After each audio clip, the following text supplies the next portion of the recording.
McLaren is quite handy at building spiders, isn't it? It's got a great track record.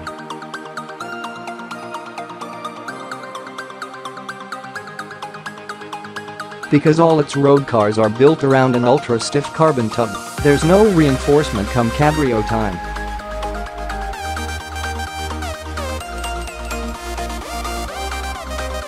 So the only extra weight is what's added by the folding hardtop, and because McLaren's version is an elegant electric 46 kg operation, that's the only penalty.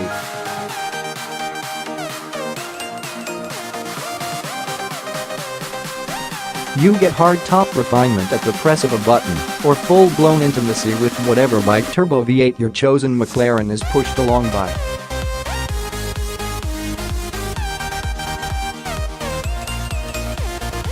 With zero compromises. And this is the cheapest, least powerful neck spider yet, those being relative terms, yes.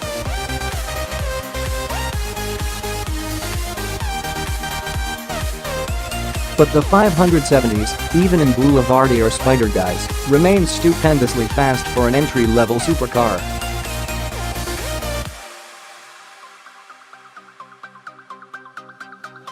It generates 562 imperial horsepower, 443 pounds-feet of torque, and it's good for 0-62 miles per hour in 3.4 seconds, and feels faster still.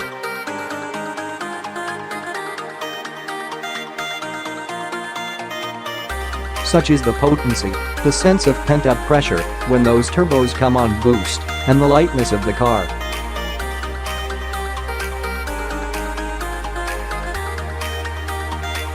McLaren quotes 1,359 kilograms dry and 1,486 kilograms ready to go with 90% super unleaded on board.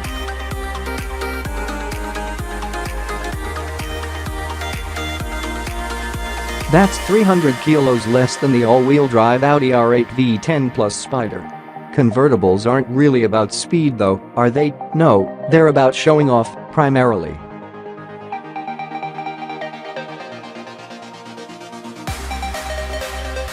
So you'll want a decent top-end whack to name-check, if not to verify. McLaren quotes two top speeds, 204 miles per hour with the roof erected, 196, presumably quite noisy, miles an hour with it hidden in its burrow behind the seats.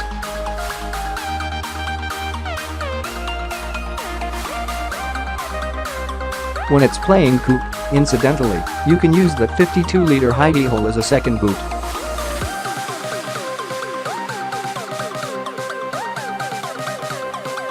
The 150-liter cavern in the nose is really generous too. McLaren thinks through practical supercars freakishly well.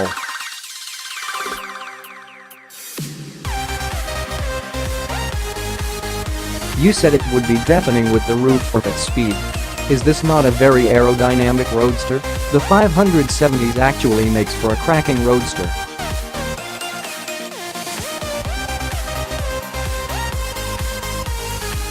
The two-piece roof motors into the rear deck in 15 seconds, at speeds of up to 25 miles per hour.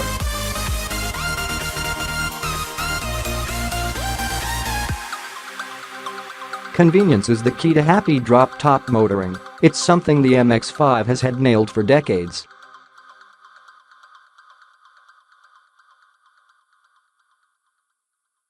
If opening the roof and getting it back up again when a deluge arrives is child's play, you're more likely to indulge it more of the time.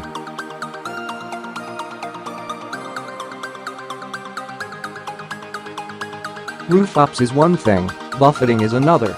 Again, the 570s does the job. Obviously the car is clever at managing airflow, just look at those gorgeous door intake tendons and the 12mm taller rear spoiler to create the downforce lost by the spider ditching flying buttresses.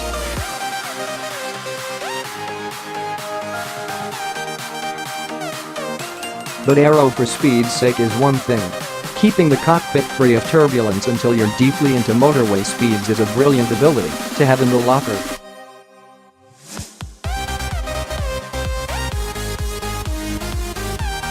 Because it encourages keeping the roof down. Just one note of caution. Don't, whatever you do, raise the rear window to play windbreak.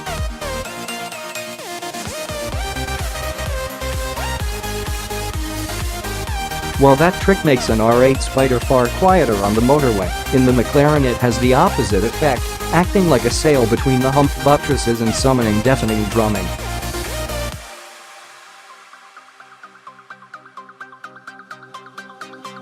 Save the rear window button for when it's inclement outside, but you fancy letting more noise and hapless passerby comments into the cabin.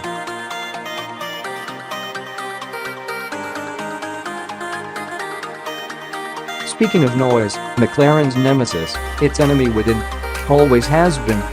This 3.8-liter bi-turbo V8 doesn't have the fine note tuning of the 720's larger engine, itself hardly operatic, and at times the 570s flips between sounding like an angry four-pot tarmac rally car, a wet fart, and, as it rampantly bears down on its 8,000 RPM redline, finally a furious supercar.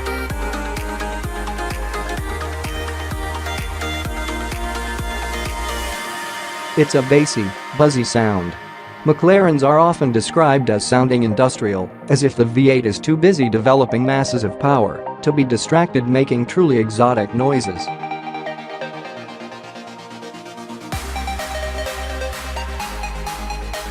Same story here, it's not unpleasant, but not addictive either. This particular Curaçao Blue McSpider was fitted with the optional sports exhaust, by the way.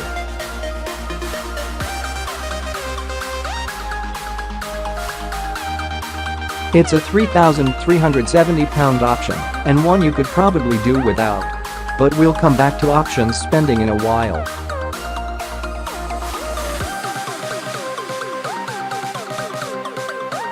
Tip of iceberg. Even with the roof down, you're only faintly aware of turbos spinning and chuffing, and there's greater tone and depth to the soundtrack than a 911 turbo's horse whoosh.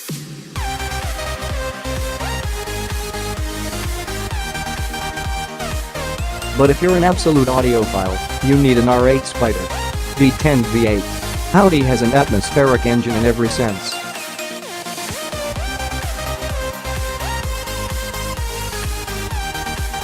If you're more excited by how refined the 570s is with its roof fault than the noise its V8 makes, this must be a pretty dour supercar. It isn't, don't worry.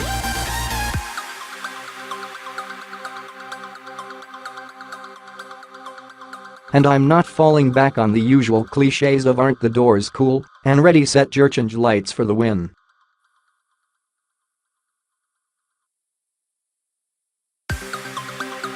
The 570's Spider is just sensational to drive. It's mind-pulverizingly fast, but speed is such a tiny slice of its repertoire.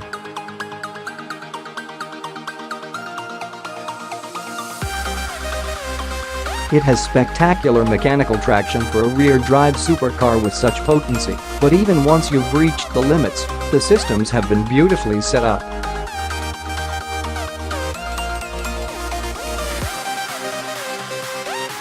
As you can see from Mark Riccioni's lovely photos, it rained while we were snapping the 570s, but never did the car feel like it was bleeding away power for the sake of holding its grip on the road.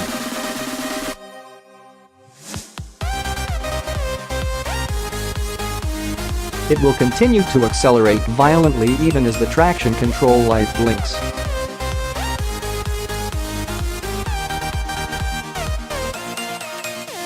No juddering, no stutter.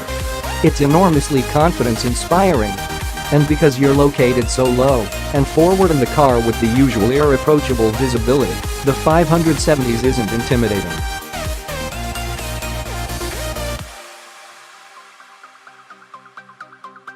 You're struggling for criticisms, aren't you? Not quite. And I'm afraid it's the usual McLaren elephant in the room.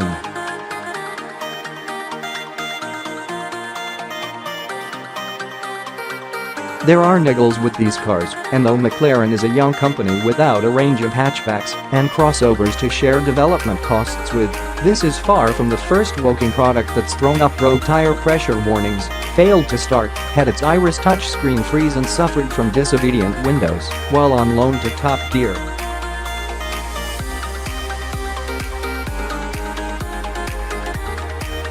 In a P1 limited edition spaceship, fair enough, you might say. But this car's supposed to be a 911 turbo competitor.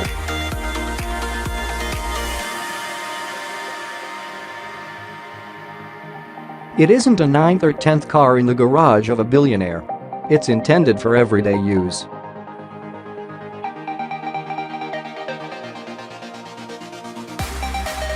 So much of the design is brilliant at making that daily supercar dream a reality, but the gremlins eroded again.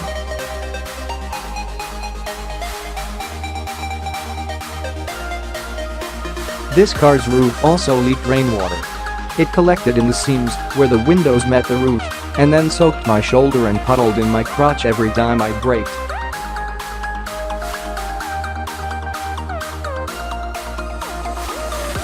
People look at you when you clamber out of a supercar. They think you're somebody.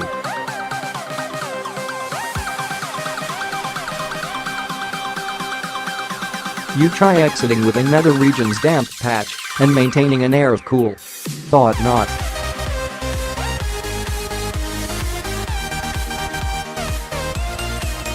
Update: McLaren gave our 570S Spider a thorough inspection following this review and discovered the fault within a matter of hours.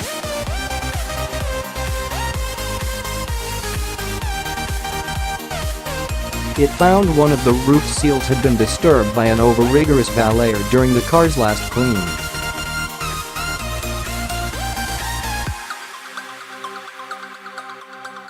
That caused the tiny imperfection that let water in.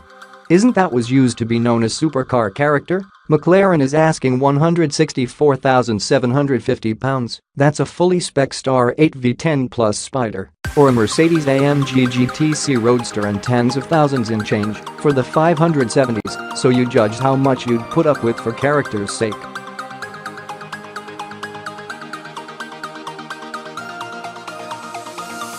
This particular car carried 62,140 pounds in optional stuff.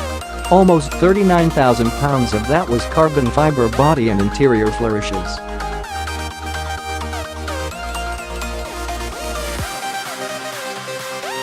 An optioned-up VW Golf R, just in carbon. Flipping heck. It's fine for McLaren to target the boutique luxury goods market. Its supercars are spectacular devices.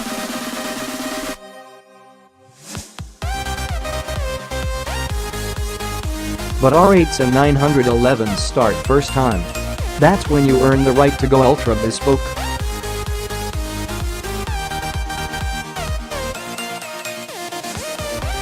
Ultra fast, a bit flaky, super refined, not much of a singer. What's the Spider's best bit? None of the above.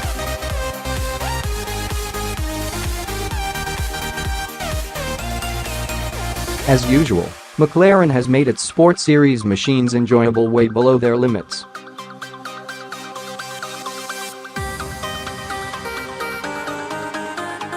The steering is so perfectly weighted, ideally geared, and able to communicate so much about the surface, the grip and your proximity to its limits.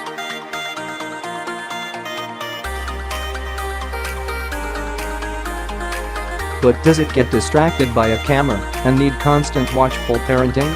Absolutely not.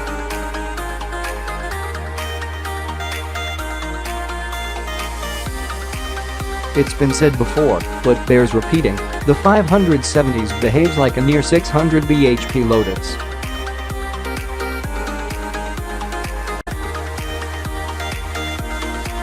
There's the same sense of utter stiffness in the structure and similarly delectable steering that you savor leaning on.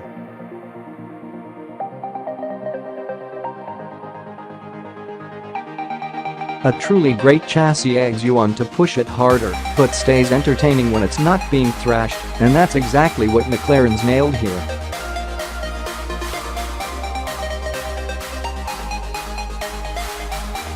It's miles more engaging and involving at a sane speed than an R8, but because you're so immersed in the messages the car's giving you, it's also more confidence-inspiring than the Quattro drive Audi.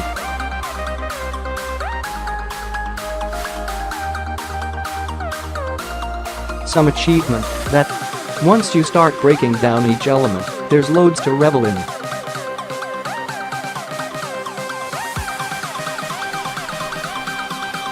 Tactile gear shift paddle clicks and a dual clutch gearbox worthy of McLaren's seamless shift marketing.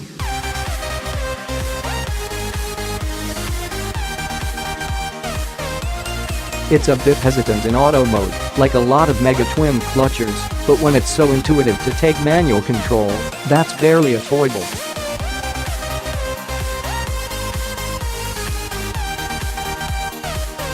Sounds like we're back on the good stuff. What else? The ride is taut, but superbly controlled, and damped just so.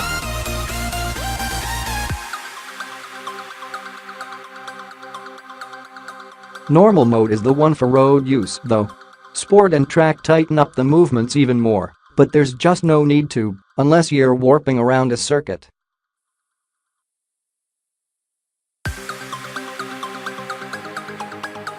Brakes? Probably the only bugbear with the drive. The standard carbon ceramics have unimpeachable power, but the left foot brake-ready pedal is stiff and misses the feel of Porsche Aston brakes.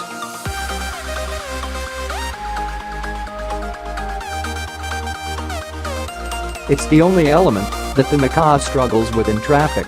As a drive, there's simply no argument. The 570S Spider is the best drop-top super sports car in the world.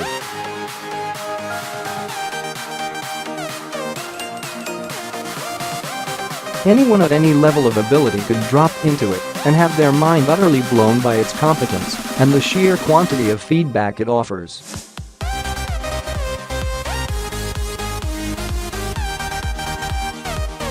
But it's not the most rounded, complete open-top supercar on the planet, yet.